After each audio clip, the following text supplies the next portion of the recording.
In product development, it just, you got to keep pushing and pushing.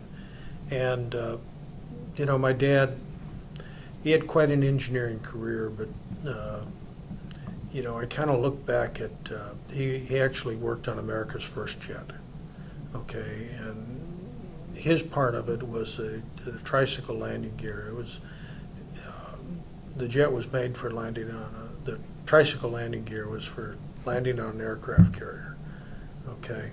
And, with a jet, you couldn't have the tail dragger like they'd always had, that with the hook right on the by the tail wheel, because that jet, you didn't want it hitting the deck. And so he was given the project of doing that. Well, to do the development for it, you had to be able to drop it and give that type of impact. Well, he built a 45-degree ramp. They lifted the airplane and dropped it down on this ramp and took a look at it, and if everything was okay, they went up a little higher. When something broke, they fixed what broke and went up a little higher. That was their finite element. Today finite element is just phenomenal what you can do. The computers are amazing. We just replaced our Cray supercomputer with something that is a lot faster.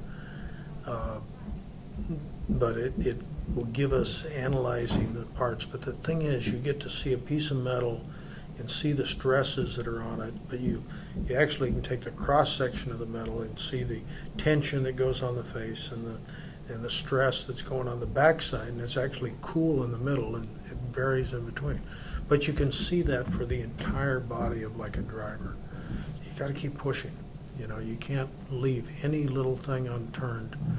And whether it's head development's a lot of fun, but you also there's a factor that the club has to look good and comfortably set up square. And it's just so that there's optics. You can't let any one little thing be untouched. On the hostel for the club, where you could change the loft on the club, the guys wanted to do that. Okay, so they came up to me with one, and they showed me it, and I said, okay, where's the center of gravity of the club? Well, it's up here. It's not quite as good as where we are. And I told, well, come back to me when you're down here. Now, to do this, you can shorten the hostel a little bit, so that'll drop the weight down some. You can do this and that, but see what we can do. And they started working on it. They came back to me, and center of gravity is just as good as our current driver was, but it had this adjustable hostel.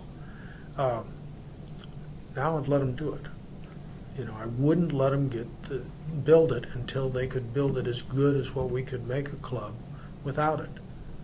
And the neat thing is, there's some stuff in the works that are going to even take that even farther. So we're actually going to be better off than what we were. Heel and toe weighting, moving the weights, that's the big one that we started with. But then a golf professional, Pat Mahoney, out of Palo Alto Municipal Golf Course, saw my dad putting, and my dad showed him his putter, and then he challenged him, well, if you can get the ball to roll, okay, you'll sell $1 million.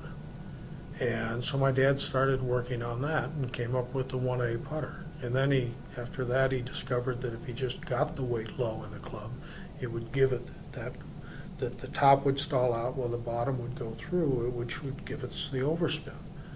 But little did he know that Pat Mahoney was underestimating what the sales of the putters would be. You've got to keep your eye on the new technologies that are breaking out, as well as you got to develop some of your own new technologies. A lot of what we're doing right now is we're figuring out how to manufacture things that we've come up with ideas to develop, but haven't been done before.